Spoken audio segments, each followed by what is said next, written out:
So here's a story. A couple of months back, I had a follower reach out to me who said, "Why don't you interview somebody who's known to us in our surroundings? Perhaps somebody at a five-star hotel working behind the scenes. We want to know what happens there." And it was great feedback, right? And I took it and I remember catching onto it and saying, "I wish I can make that happen." And happen it did when I met Olivier, who's speaking to me on this episode of Karishma Connect, multi-property beverage manager and sommelier at St. Regis, Dubai. Chris speaks to me about all things hospitality. He shares tips for budding aspirants. He also tells me more about why there's much more to food and beverage than what meets the eye, and some of the wines that you need to try out, and a whole lot more. So go check out the interview. It's super exciting. I've been waiting to share it with y'all. And if you've got more such exciting stories to share, please do connect with me. And until the next one, stay tuned. I'll be back very, very, very soon. Until then, Tata. Thank you so much, Chris, for joining me on this episode of Karishma Connect. Like I said, I've been waiting for this one because it was very much a listener request as well, that somebody told me that why don't you do an episode with somebody who's more relatable, from one of the hotels that we go to, and we understand what's going on behind the scenes, and put it out there. I Yeah. said, I hope I meet someone, and here you are. So thank you so much for being that someone. It means a lot. Thank you. No, but thank you for having me. And thank you for your patience. It's just been, look, it's been it's been a busy few weeks, and I think when you first texted me the first time, I was like, oh my gosh, I need to make time for this. But I will do it. But when and where was the key part on how we were going to get this over the line. So, but thank you. It's really cool to be here. Awesome. Great. The first question I ask, Chris, to anyone is because you say Yes. your journey best, and I truly believe that. So I will leave it to you to tell me your journey so far. Get right in, tell me the details, because I need Yeah. people to know how you kind of arrived at where you are today and all that went into making that Yeah. happen. Oof. I started in hospitality out of necessity. I actually grew up in a house with a single parent, and both me and my brothers were very young, growing teenagers. And my mom said to me, "Look, we were always asking for pocket money and stuff," and she was like, "Well, if you want pocket money, you have to go work for it." So both me and my brother went out and we tried to get, we did the laundering thing and the delivering newspapers and car washing, and we're like, "No, this is cool, but it's not making enough money and there's no food." So both me and my brother said, "Okay, what can we go do to actually make money and maybe there's food involved?" Because we were young teenage boys and we needed food. We were always hungry. So then we realized, wait a minute, waitering. So then we went waiter. So I was waitering, he was my busboy, and we just basically steamroll it into a coffee shop on weekends, night times, afternoons, whenever we could work. Made money, and there was always food around, right? So that was the first way of getting into the hospitality trade. Priority. Um, yeah, it kind of culminated from there. It just kind of went up and up and up. You kind of open doors as you go along. We realized there were more things to just, serving coffee and a toasted sandwich. Lived in a coastal town in South Africa called Hermanus, and it was kind of at the beginning of the epicenter of becoming a little gastronomic place with a five-star hotel opening. There was a lot of wineries in the areas as well, and that's how I actually got into the wine and the food and kind of that kind of culture in moving around basically from there, going to Cape Town. Then in between, I did a little bit of stints in China, Seychelles, Mauritius, and in between, through all of that, I always had this mindset, and I had a very cool mentor at the beginning, and he said to me, "Look, in hospitality, it's not about working for the same place for 10 years, right? It's not about that." He said, "How many places can you go work in 10 years? And how much can you learn from them in that 10 years to become a better person?" And he explained it like being a carpenter with many tools in your tool belt. So the more tools you have, the more basically you can do as a carpenter, right? So the same applies in hospitality. The more tools you have, the more you can actually do, and the more you can actually uh, strengthen your business as a whole. So I actually started out studying as a chef, did that for a couple of years, enjoyed it, loved it, but I really realized very quickly that I was missing the front side of, or the front of house side as well. So I did go back and forth, actually, back and forth in between front of house and kitchen. I mean, even in St. Charles, I was working in a place called North Island. I was employed as the FMA manager, but when I got there, I jumped into the kitchen. I was the sous chef in the kitchen during the day. In the afternoon, I would do your wine tasting, selecting your wines for the evening, barbecue on the beach, and then basically play FME manager in between. So you kind of have the scope and capability of being a person that can jump around with a lot of hats on. Coming to Dubai, I was, again, my brother was living here. I just sold my own business. I had my own organic deli restaurant, food market concept, sold that. He asked me what I want to do. I was like, no idea. So I came to visit and I stayed. So I've been here now for a little bit over 10 years. And also basically started off in a hotel, just to get to feel what was working, how the city works, how the dynamics of hospitality works in this city. Then quickly, as any place where you go in the world, and I do this always, I always shortlist. I make a short list of places that I want to work in.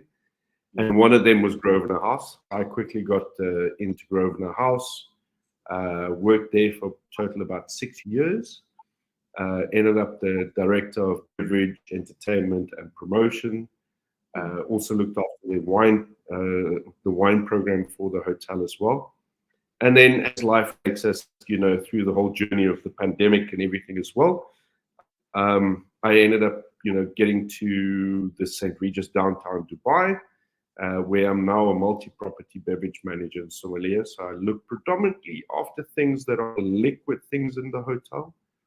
But my passion, as always, if you're a true hospitalian, you are driven by curiosity. That is your main driving force. If you are not curious, you shouldn't be in this industry. If you want a 9 to 5, sit in front of a computer and just be, running through life like a machine, hospitality is not what you want to do. Because hospitality, you need to be a generalist. You need to know everything about everything and everybody. So it's a bit of it's tiring at times, but it's fun. So yeah, so that's where I am at the moment. So yes, that's my journey so far in a very short nutshell. There's more to tell, but we have limited time. So yeah, what to do.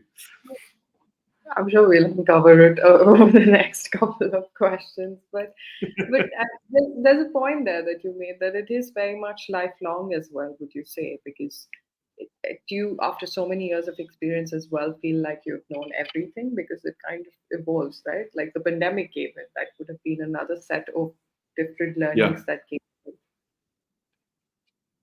Yeah.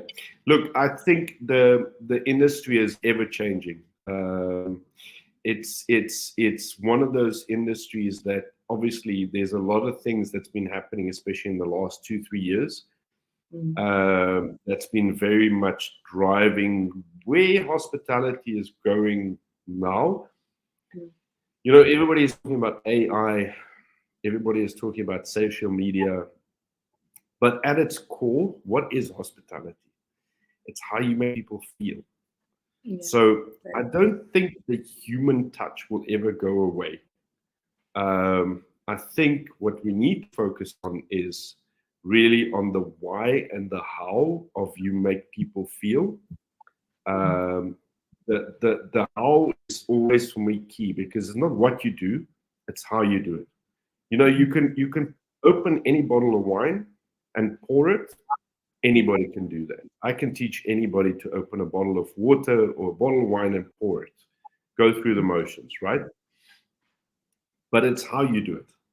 How do you do the storytelling? How do you do the provenance? How do you interact with a guest? How do you get the guest to understand what you are talking about when you're talking French and they are Greek? Because this also happens in hospitality, right?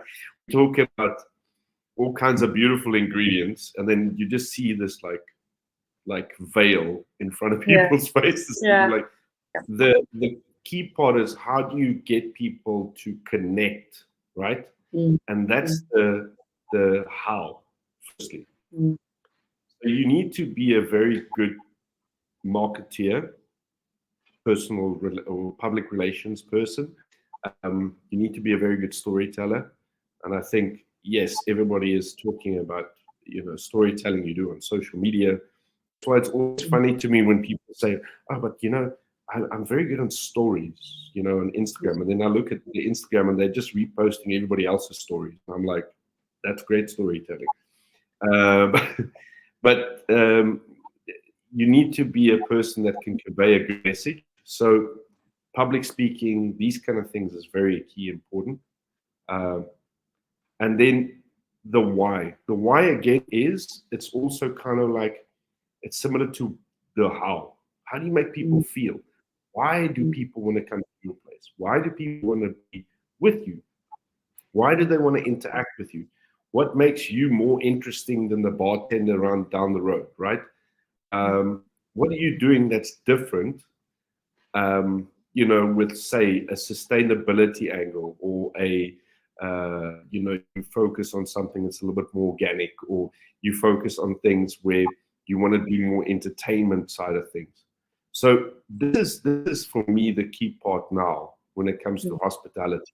And that's why things like AI is great, social media is amazing, but it's now the time where we really need to focus on the emotional connectedness that we have with our guests and with our, with our teams as well. That's where it needs to line up.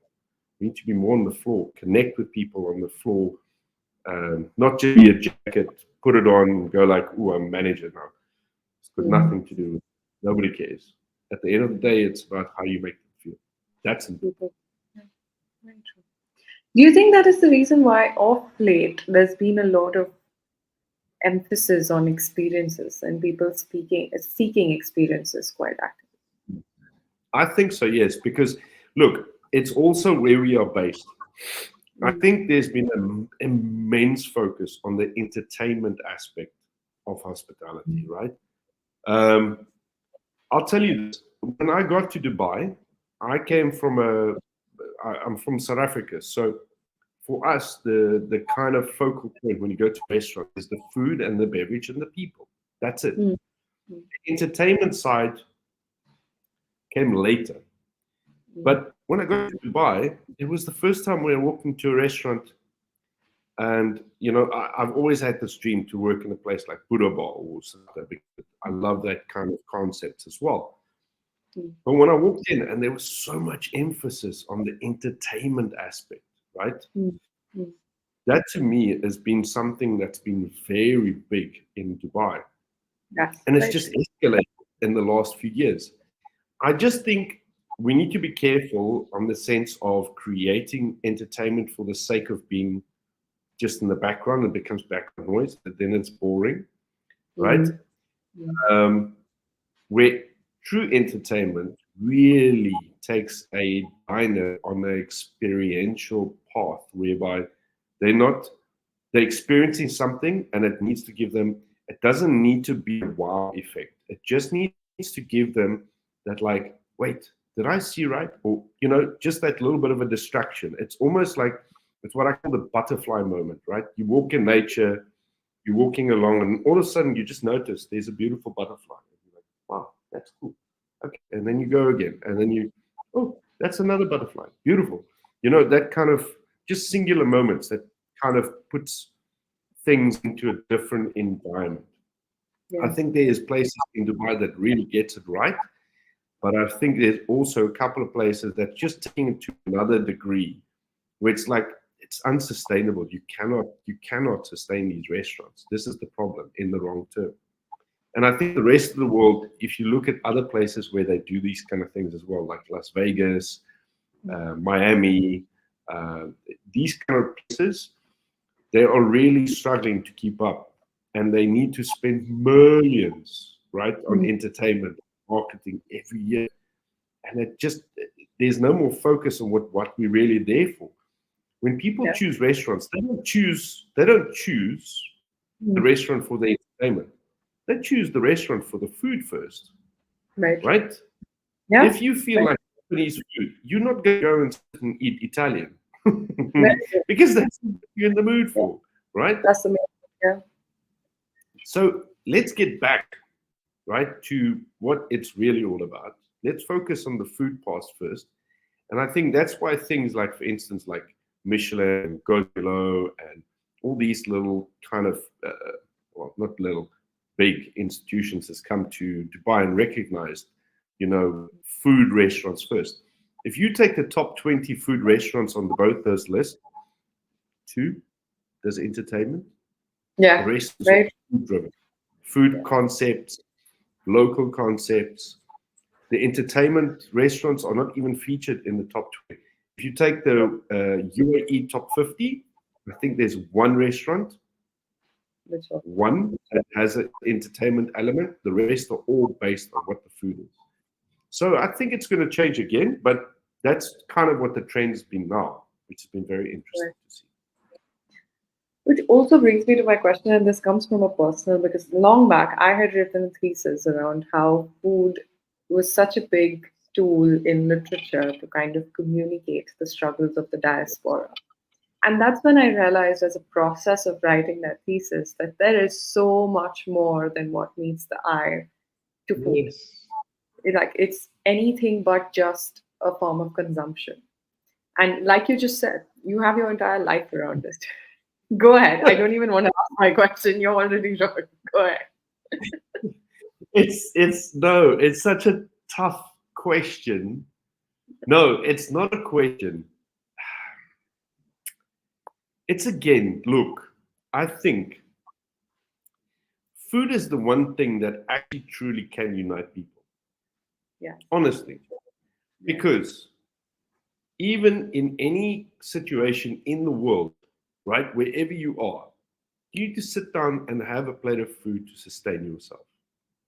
Yeah. Right? So Yeah. you either eat to live or live to eat. Yeah. Right? So it depends on what time of the day, right? Because normally in breakfast is like you eat to live, right? That's normally Yeah. how people see breakfast.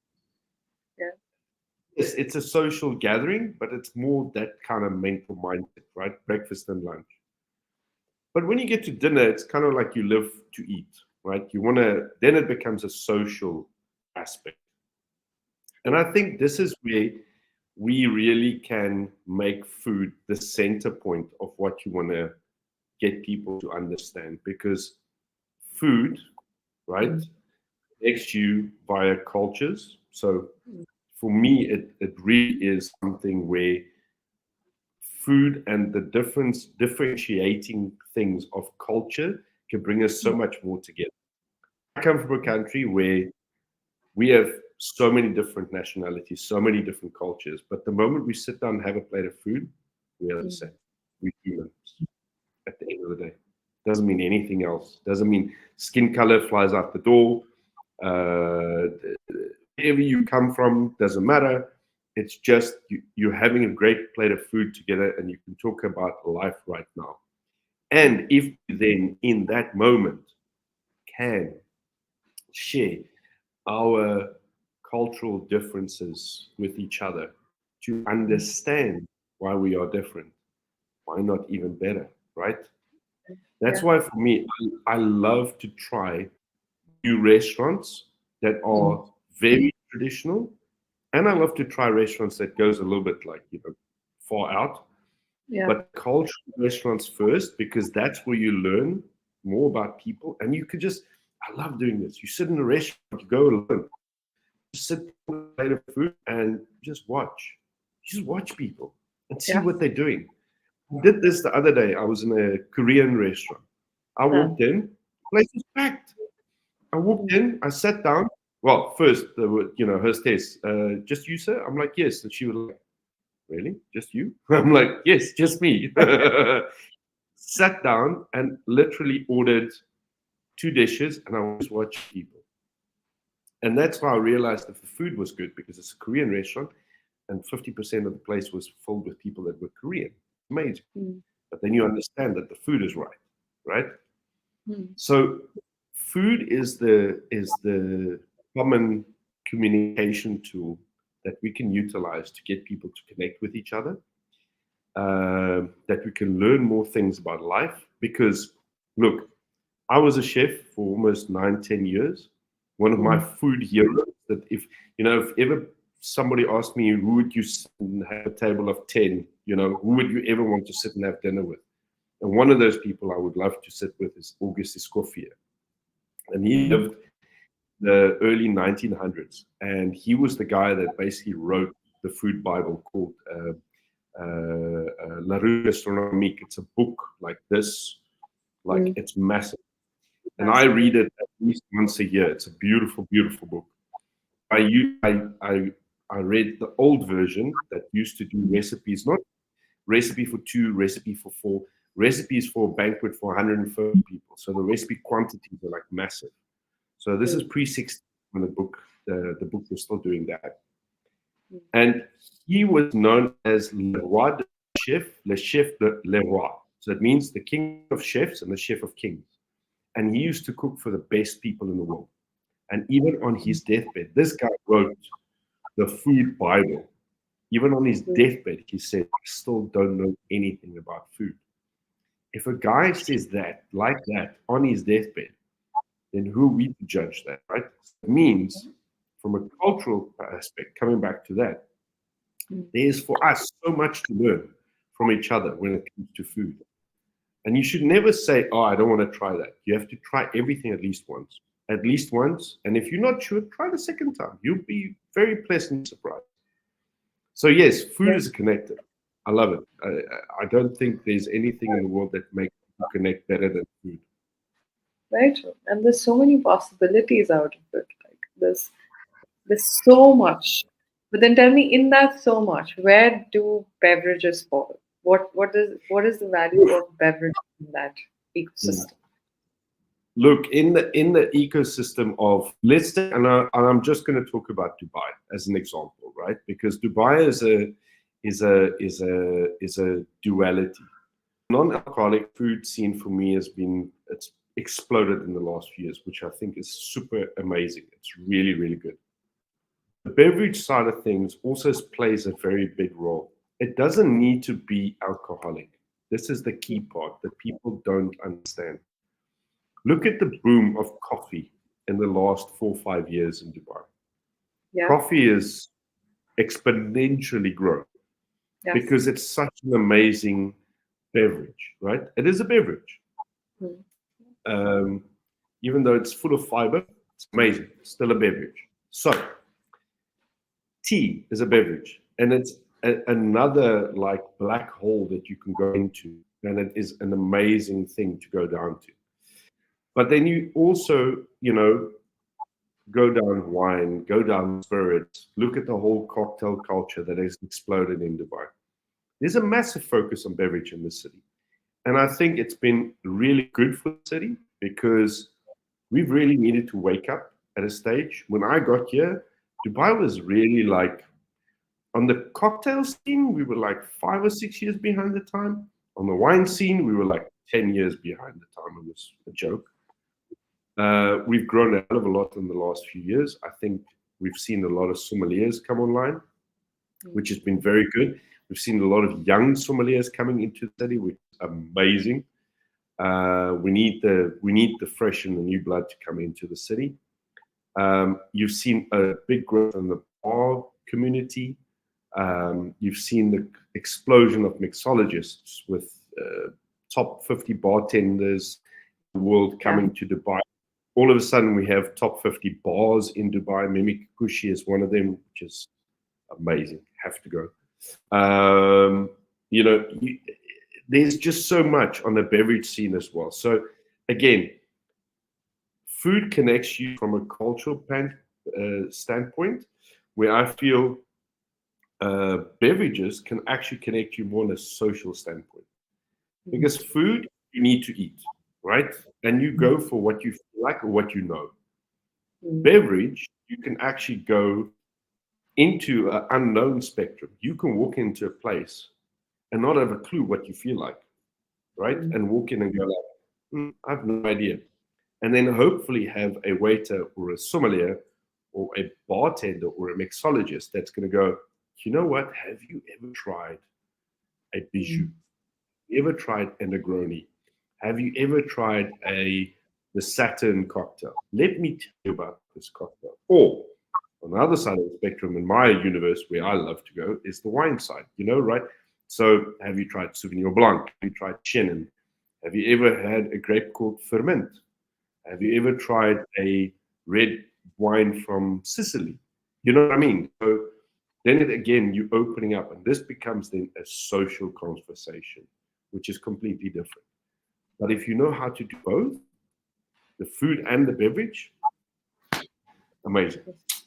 Yeah. Then it's pure guest experiential, and that's what it's all about. That's what hospitality is all about. Very true.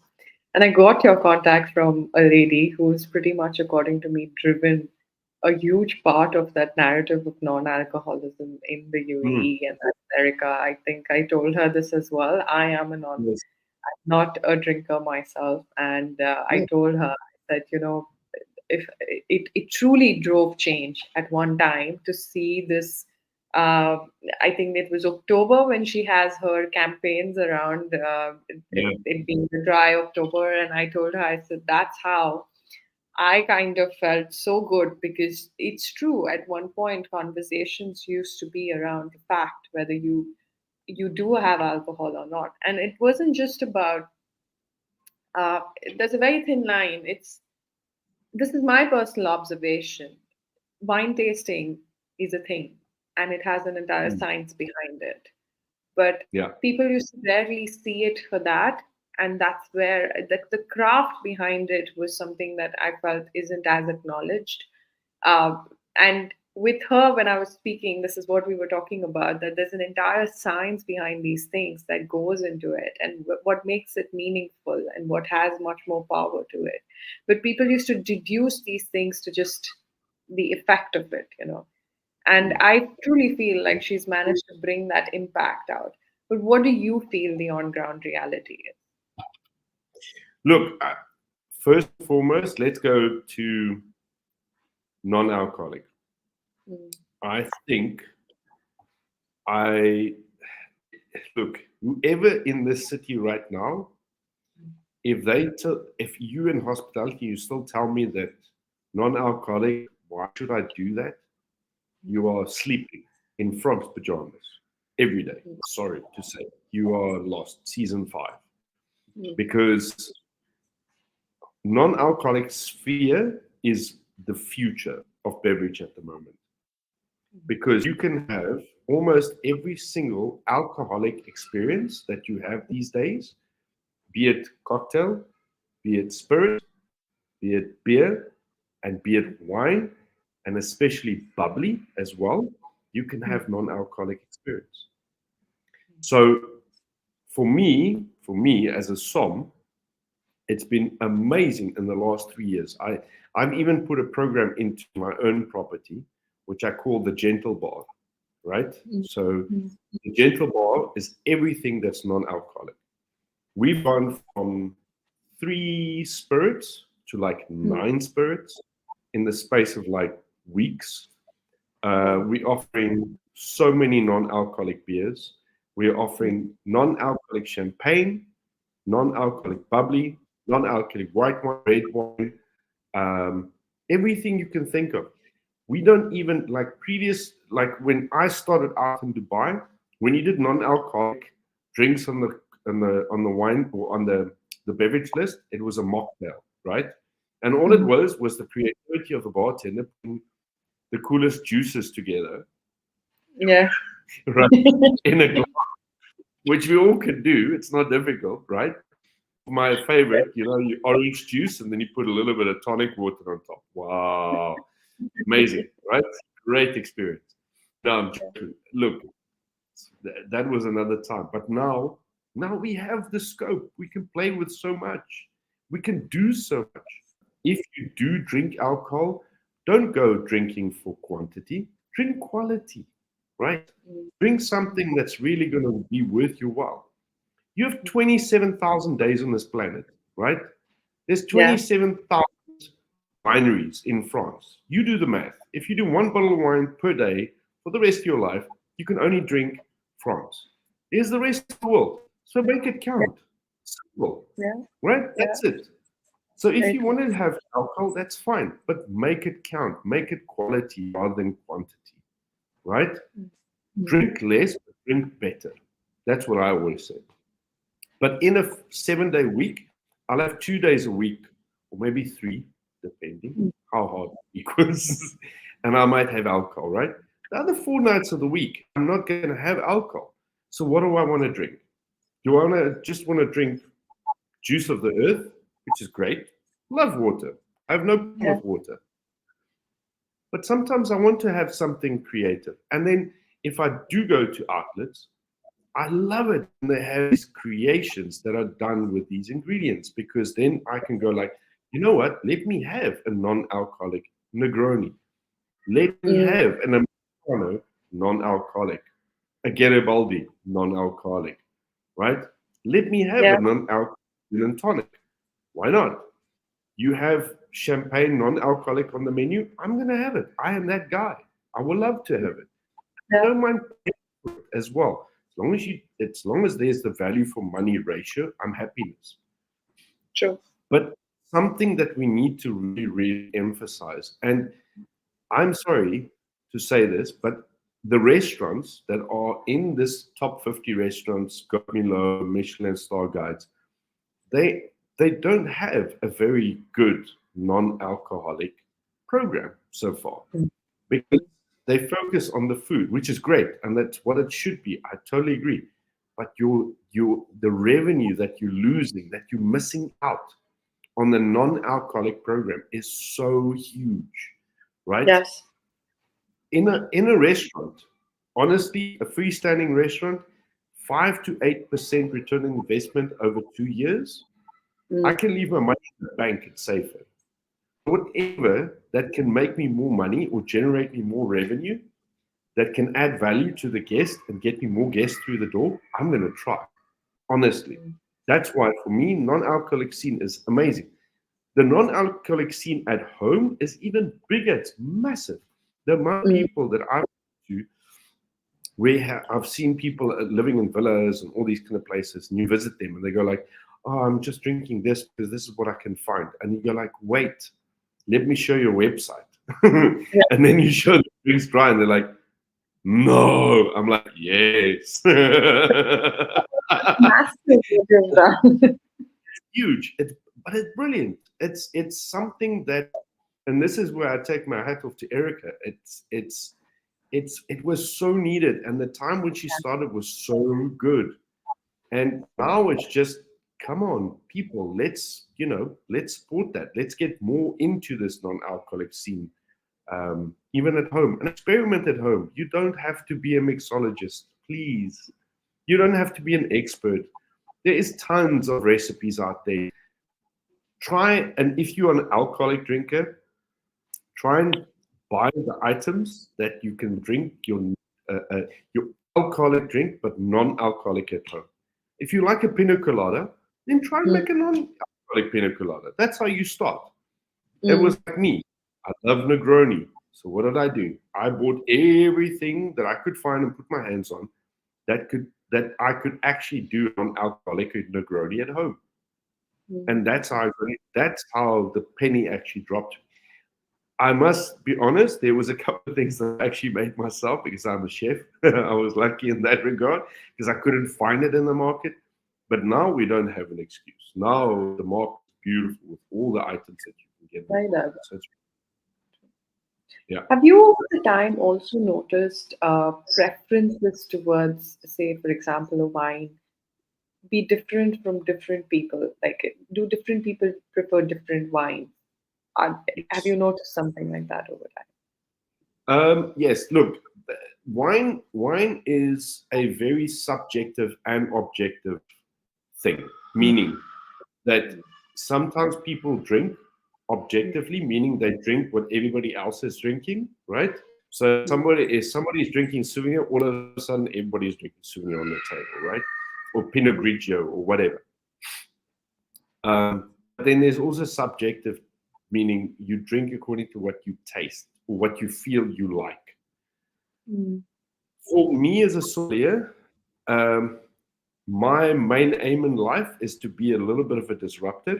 Yes, Mm. I am still in the business of trying to make money, and I Mm. still own answer to an owner, and you still need to make a bit of profit somewhere, right?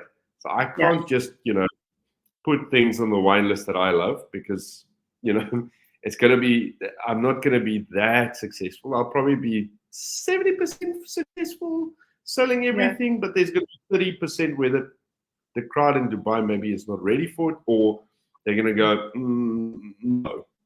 So one day we'll get there. So it's not a big issue. But there is trends. People have been drinking a lot of what they like. So Mm. be it New Zealand Sauvignon Blanc or a Pinot Grigio from Italy, or a Cabernet Sauvignon from a New World country like Australia or US. Fair enough. But what has been saving me is that in the last few years, and especially the last 6, 7 years, people have been traveling a lot. And Mm. and wherever they've traveled, there's always been wine. You go to Europe, every country makes wine. You go Yeah. to sub-Saharan Africa, they make wine. You go Australia, New Zealand, South America, they make wine, right? Right. Yeah. You go to the ancient countries, like Lebanon, Georgia, Armenia, these Mm. kind of places. They all make wine. Even if you go to Russia, they make wine. If you go Yeah. to China, they make wine. Almost everywhere they make wine, right? Anyway, um, so wine is something that people travel, they drink the local stuff, and then they Mm. have a great experience with everything around them. Then they come back and they go like, I went to Italy, I went to Sicily, I drank Sicilian red wine, right? So then you go like, okay, cool. So then they come to you, but I had this one. They show you a picture, and you go like, okay, cool. Don't have it on the wine list, but I can get you to what you like or what you experience. So that's helped me and I think fellow sommeliers as well. And then the second part is I think because of people traveling a lot more, people have realized there's a crapload more out there, right, than Mm. just a Blanc, a Chardonnay, a Pinot Noir, a Cabernet Sauvignon. So they become a little bit more adventurous. And I think this is where the top wine sellers in the city move towards as they've put on a little bit more experimental wines or also wines that you normally wouldn't associate or normally get in Dubai. And they've started offering them by the glass or by Cordovan, so which is actually a wine preservation system, so that they can serve these a little bit maybe more expensive wines, but also a little bit maybe a bit more obscure, right? So, Mm. like for instance, a Zino Mavro from Greece, which is a red grape variety, right? Mm. 2 3 years ago, you'd never see it on the wine list, never, not even by the glass. Now, all of a sudden, you get by the glass, right? So it's changing as well. But I think it's because people have become more curious and people have realized that if you just like one wine, life is going to be super boring. It's Yeah. predictable, boring. But I think also that's where people have gone also, let's experiment. There is still a lot of people in the city or a lot of people in life that Mm. would rather stick to what they know and what they like because they're scared of paying money for something and having a Mm. bad experience. But you Mm. know what? If we keep on doing that in life, life's going to be very tough for you because then you're never going to experience something beautiful again, right? Then Mm. everything is very predictable. Yeah. Yeah. And which are the top three ones that you think everyone should take a test of? I know it's super difficult, Well, but it's like Look, it's like asking a father to choose his favorite child. I think it's very difficult. Let's put it this way. Let's flip it a little bit differently. Sure. Let's say it. Let's talk food and wine. So Mm, let's say five red grapes, right? mm, mm, Would be very good with, would be a bit more generic when it comes to food, meaning it's a safer bet. So things like Pinot Noir, Cabernet Noir, mm, Nebbiolo, Sangiovese, Barbera, Narelli Mascalese, Zino Mavro. And why I'm saying these grapes? Because these are grapes that are not massive. They're not huge mm, grapes. They're like medium-sized wines. mm, You can serve them room temperature, slightly chilled if you want to as well, because I think the our environment in Dubai, you can have reds at a little bit cooler temperature because it's very hot. mm, Um, but at the same time, most of these wines have great acidity. And if you look at food, mm, I always use the analogy of like, when you cook a piece of fish. When you cook a mm, piece of fish, first thing that you put over the fish is lemon. You're not looking for the mm, lemon flavor. You're looking for the acidity. But there's a sweetness in that lemon as well. There's sugar. So you're looking for that sugar acid balance. Now in wines, you want the same things. So when you pair food and wines, normally the red wines with a little bit higher acidity, a little bit more ripeness, meaning there's fuller fruit on a red mm, wine, pairs tend to be or pairs better with food overall. Chilling it, there's another factor to that, but I'm not going to go into that. Chilling it just means that by the glass, it's going to be super consumable, meaning it's going to be so easy to drink.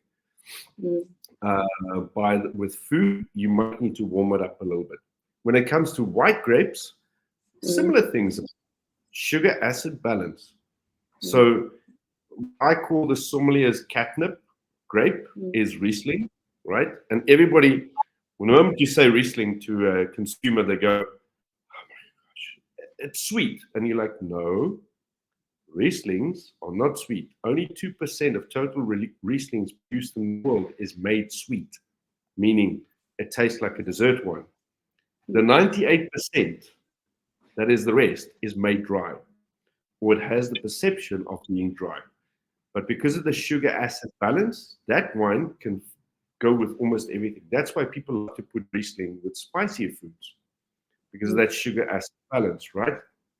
mm, So things like, for instance, Riesling, things like your cooler climate Chardonnay, your Chenin Blancs, mm, um, things that are coming more from Spain at the moment, things like Gutierrez or Albarino, Portuguese wines. Man, we have no clue what's going on in Portugal, but Portugal is probably one of the most exciting wine producing countries in the world at the moment. They mm. are making incredible white and red wines, and people just think Portugal is port.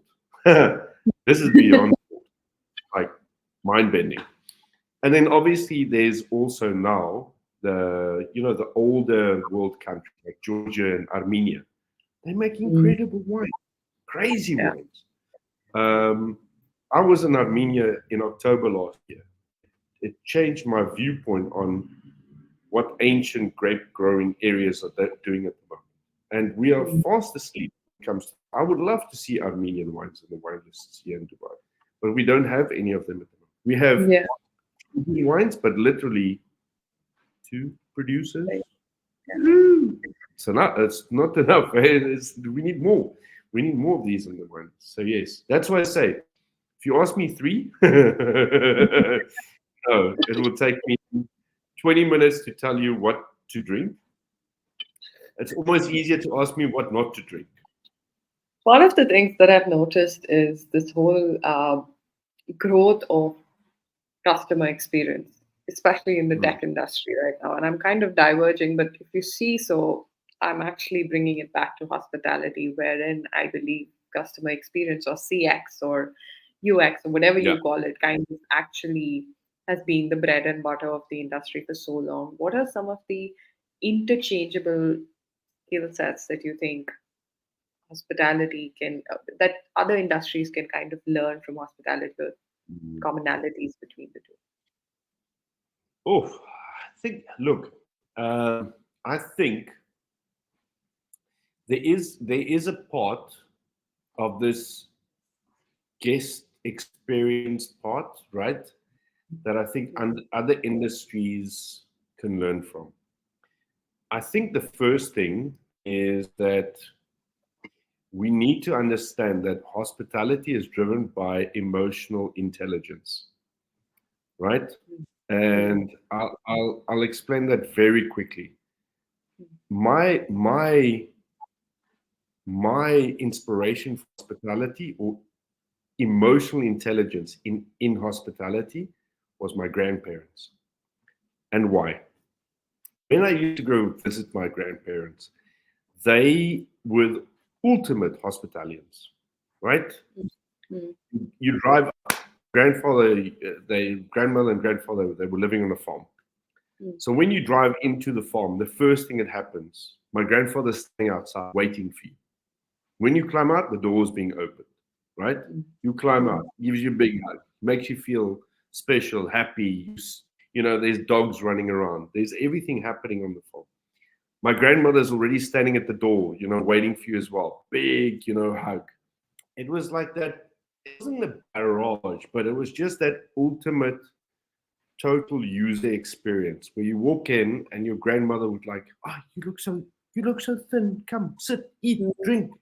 Like Yeah. continuously making sure you're okay, you feel okay. Your grandfather was the storyteller, right? Telling you about what he's been doing the whole week, where he's been, how he's been working with the community, blah, all this kind of stuff, right?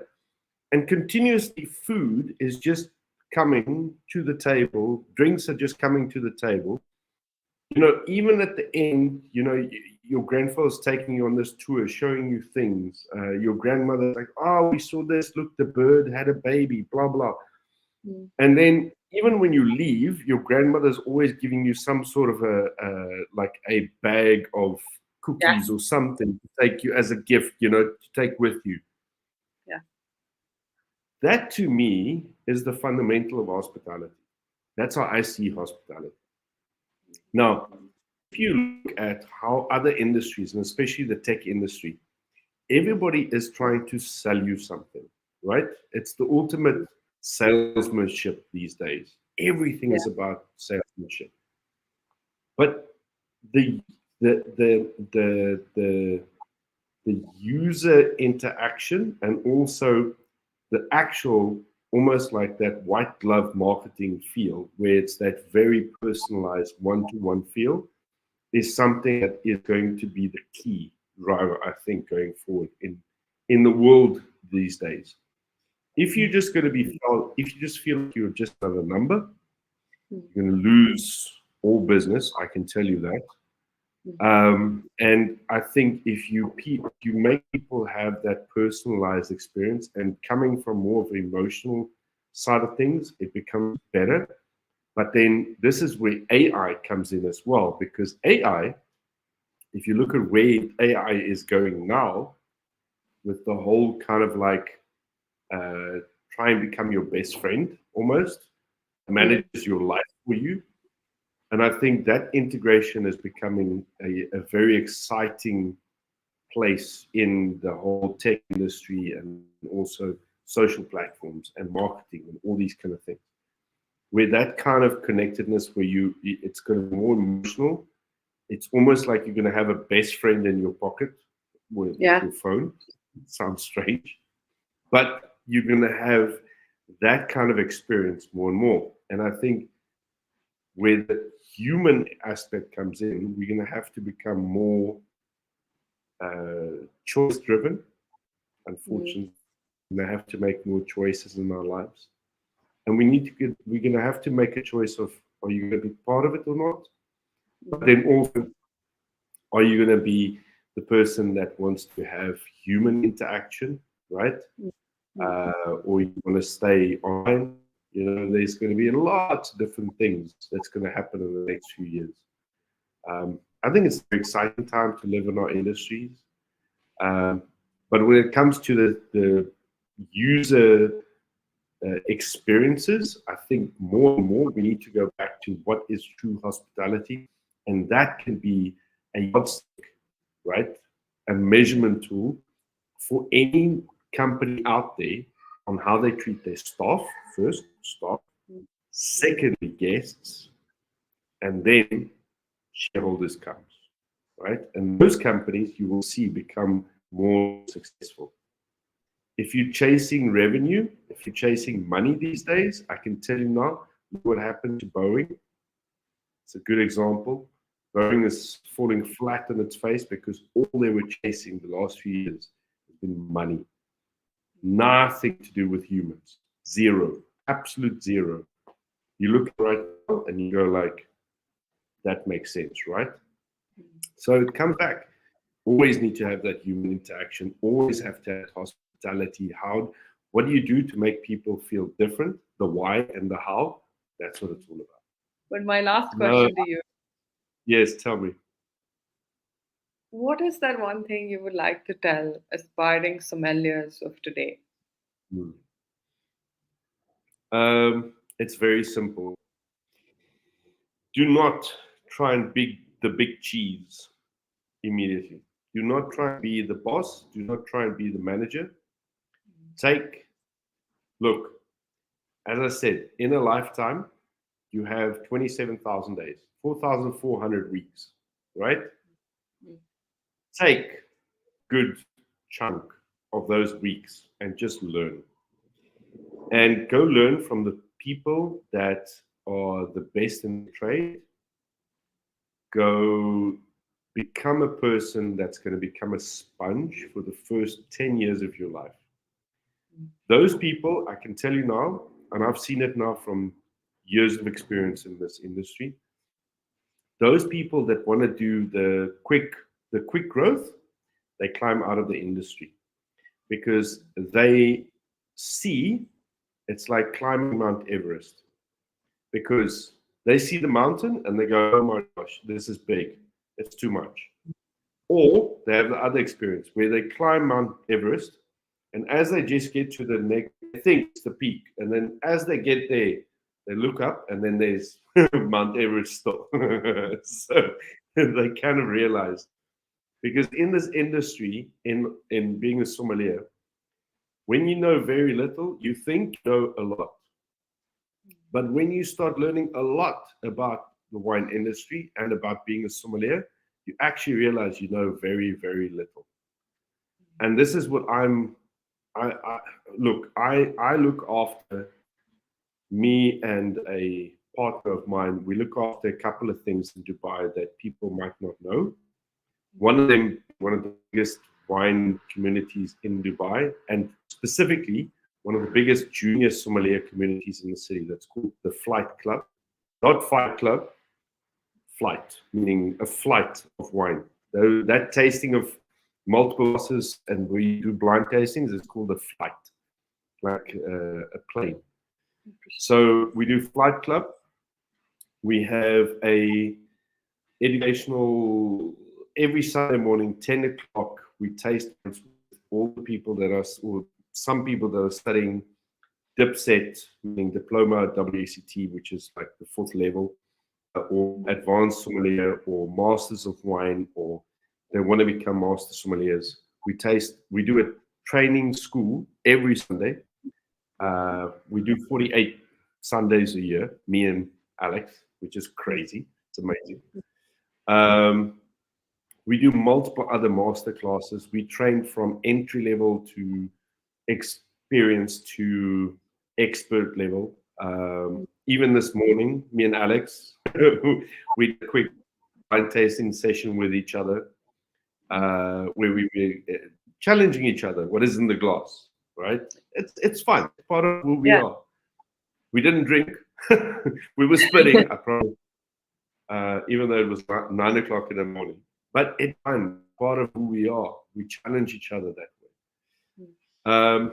So this is what we do because we know that there's so much that you need to learn in this industry.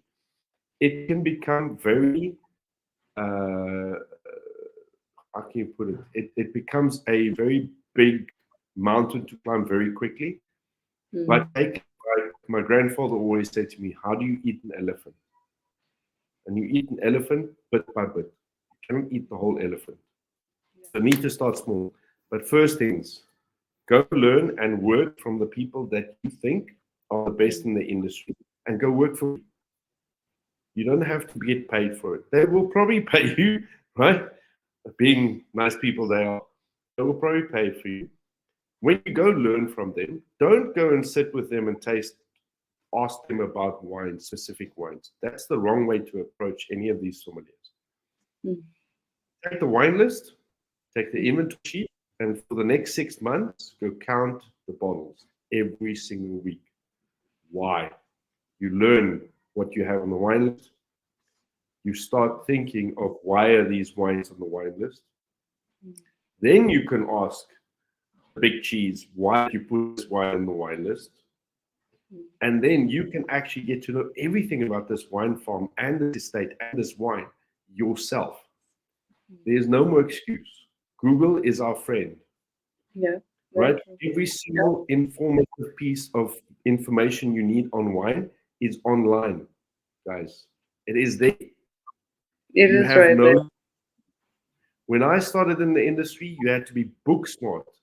You had to read a book, find the information. You had to talk to winemakers and to people to find information. It was super difficult for me at the beginning to find any information on the wine industry. But I went to go work for free at these places and spend my weekends working at these places and spend my free time reading books and speaking to people and getting inspired by sommeliers. I worked with one of the first non-drinking sommeliers in the world.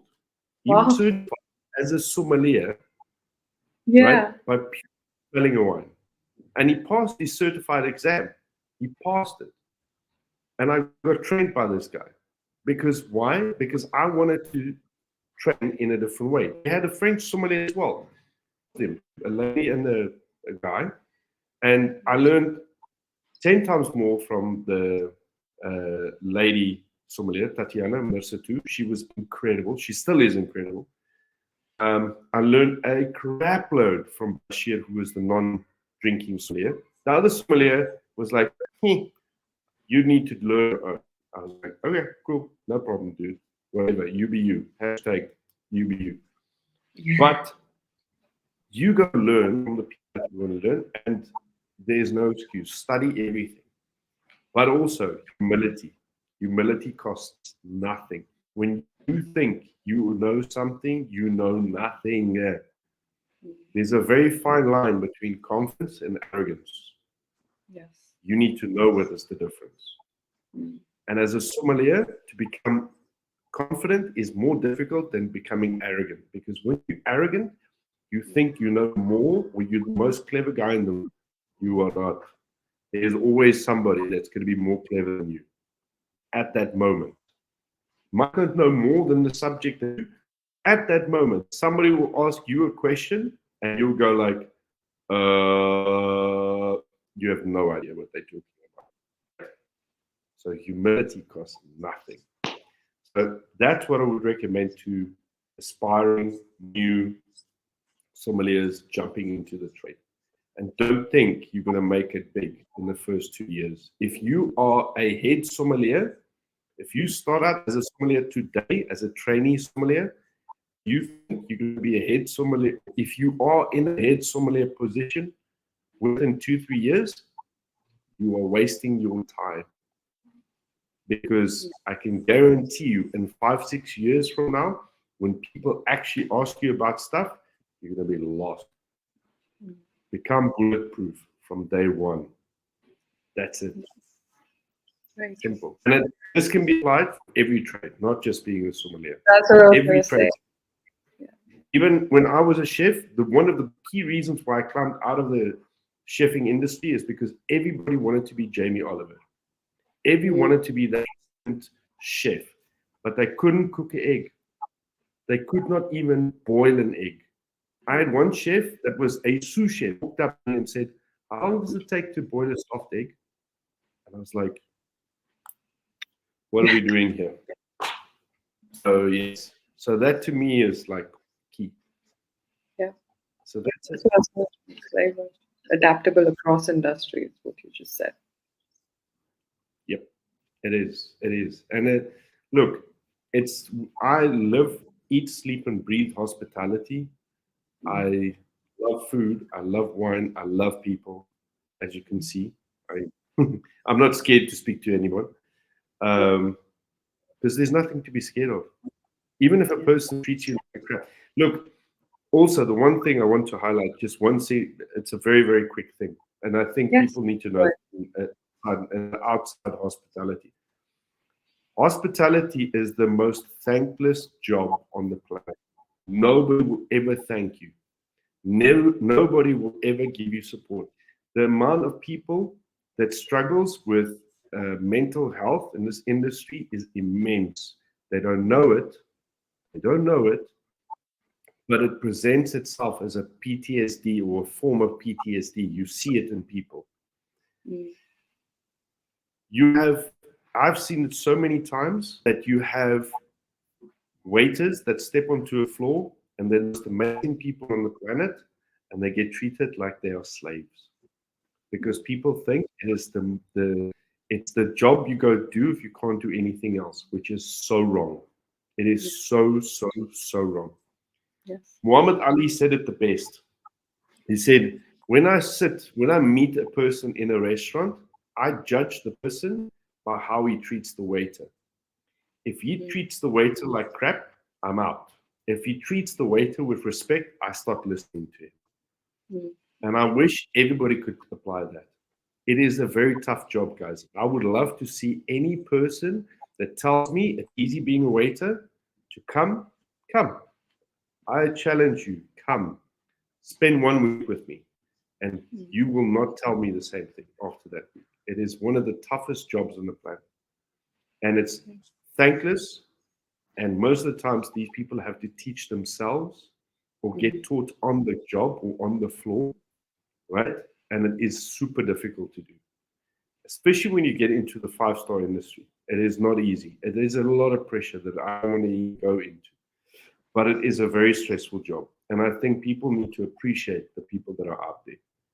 Common decency costs nothing. Thank you means the world to everybody, and it costs you absolutely nothing. Okay. Yeah. Very true. I should have led with this, right? Yeah. Exactly. They should have come up earlier. Exactly. Sorry. Can we start again? Or I will just reverse this in the edit. Yeah, sorry, my battery's dying. Let's start again. I'm joking. Thank you so much, Chris. Some really valuable insights in there. Like I said, I can go on. It is so much. And I think that's exactly the nature of the industry as well that you just explained that it has no end. It's all about curiosity. And on that note, I'm really grateful and thank you for having this conversation with me and joining me today. It's been a pleasure and it's been a wonderful learning experience for me. I'm sure it'll be for listeners as well. Thank you. Karishma. I appreciate the time. I think it's not. It's very few times that a person from hospitality can actually speak on a podcast or on a platform where we can actually highlight certain things. And we need people like you with voices like you that can actually spread the word and get people to understand why we're doing what we're doing. So, no, thank you to you. I really appreciate it. And I love what you do. I've watched quite a few of your podcasts and I've listened to quite a bit. And I really appreciate what you do. It's really amazing. And yeah, just keep on going, keep pushing. Thank It's just needs to happen. So it's good. But thank you so much. Really appreciate the time.